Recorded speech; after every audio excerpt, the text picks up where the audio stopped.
প্রধানমন্ত্রীর সফরকে ঘিরে যশোরে বইছে এখন উৎসবের হাওয়া। এই বিষয়ে বিস্তারিত জানাতে যশোর থেকে সরাসরি যুক্ত হচ্ছেন সহকর্মী আব্দুল আহাদ।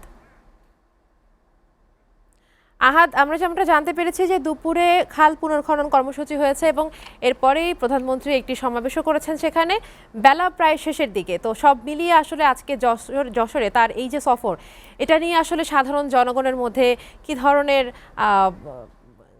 কি অনুভব করছেন আসলে যশোরের মানুষ আমাদেরকে জানাবেন আহাদ।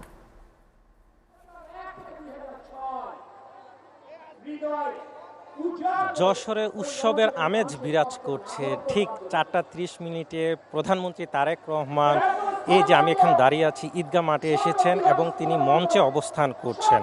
মঞ্চে স্থানীয় যেসব নেতাকর্মী রয়েছে তারা বক্তব্য রাখছেন। আপনারা দেখতে পাচ্ছেন যে আমার আশেপাশে সারিবদ্ধ চেয়ারে বিএনপি সমর্থিত নেতাকর্মী ছাড়াও নারী সদস্যদের আমরা দেখতে পাচ্ছি, সাধারণ মানুষদের দেখতে পাচ্ছি। তারা দলীয় ক্যাপ, দলীয় টি শার্ট পরে প্রধানমন্ত্রীকে এক নজর দেখার জন্য সেই সকাল থেকে রোদের মধ্যে বসে রয়েছেন। আমরা এখানে অবস্থান করছি। আমরা দেখতে পেয়েছি যে প্রধানমন্ত্রীর এই জনসভায় আগমনকে কেন্দ্র করে আইন শৃঙ্খলা নিরাপত্তার বেষ্টনীতে ঢেকে ফেলা হয়েছে যশোর শহরটিকে। নেতাকর্মীরা প্রধানমন্ত্রীকে দেখার জন্য অধীর আগ্রহ নিয়ে সকাল থেকে বসে রয়েছেন। 4:30 প্রধানমন্ত্রী মঞ্চে উঠেন এবং তিনি এখনও বসে রয়েছেন। আপনারা দেখতে পাচ্ছেন তার পেছনে রয়েছে স্থানীয় যেসব সিনিয়র নেতৃবৃন্দ রয়েছে। পানি সম্পদ মন্ত্রীকে দেখতে পাচ্ছি, শহীদ উদ্দিন চৌধুরী অ্যানিকে দেখতে পাচ্ছি, এছাড়া যশোরের এমপি অমিতকে দেখতে পাচ্ছি, তিনি এখন বক্তব্য রাখছেন। সিনিয়র নেতৃবৃন্দ রয়েছেন। প্রধানমন্ত্রী এর আগে সার্কিট হাউসে ছিলেন এবং তিনি সেখানে লাঞ্চ শেষ করে এখানে উপস্থিত হয়েছেন। নেতাকর্মীরা উপস্থিত রয়েছেন। তার এই আগমনকে কেন্দ্র করে আমরা দেখতে পেয়েছি সকাল থেকেই ছোট ছোট মিছিল নিয়ে নেতাকর্মীরা আসতে থাকে এই ঈদগাহ মাঠে। এই মাঠ কানায় কানায় পরিপূর্ণ হয়ে গিয়েছে।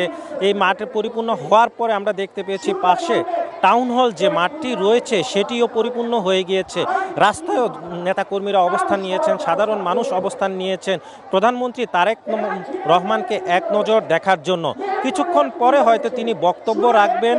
পরবর্তীতে আমরা বিস্তারিত জানানোর চেষ্টা করব আসলে তিনি কি ধরনের দিক নির্দেশনা দেয়। আরেকটি বিষয় আমি জানিয়ে রাখতে চাই, 6টি আসন নিয়ে যশোর জেলা গঠিত, যার মধ্যে 5টিতে পরাজিত হয়েছে বিএনপি এবং 5টিতে পরাজিত হয়েছে বিএনপি, জয়লাভ করেছে মাত্র 1টি আসনে। এইসব নিয়েও স্থানীয় সিনিয়র নেতার সাথে বৈঠকের কথা রয়েছেন প্রধানমন্ত্রী তারেক রহমানের। আগামীতে যাতে যশোরে হারানো যে আসনগুলো আগামী নির্বাচনে তা পুনরুদ্ধার করা যায় এবং দলের কার্যক্রম চাঙ্গা করা যায়, এইসব বিষয় নিয়ে আমরা যতটুকু জানতে পেরেছি এই সমাবেশের পরে প্রধানমন্ত্রী তাদের সাথে বৈঠকে বসবেন। এই ছিল আমার কাছে সর্বশেষ। জি আহাদ, আপনাকে ধন্যবাদ।